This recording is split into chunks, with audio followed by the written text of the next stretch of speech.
Gaza में Israel की बमबारी जारी है। ताजा हमले में कई फिलिस्तीनियों की मौत हुई है। इजरायली हमले को अमेरिका की हिमायत हासिल। हमले की वजह से गाजा में खाने और पानी की भारी किल्लत हो गई है। गाजा में अमेरिकी फौज ने पहुंचाई इमदाद। पैराशूटिंग के जरिए 36,000 खाने के पैकेट पहुंचाए गए हैं।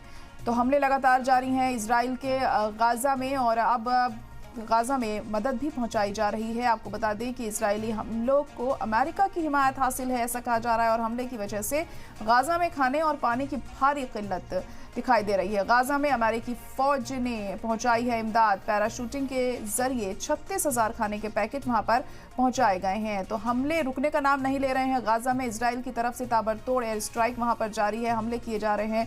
हजारों लोगों की जानें रोज जा रही हैं। जिस तरीके से 30,000 के पार जो है मरने वालों का आंकड़ा वो पहुंच चुका है।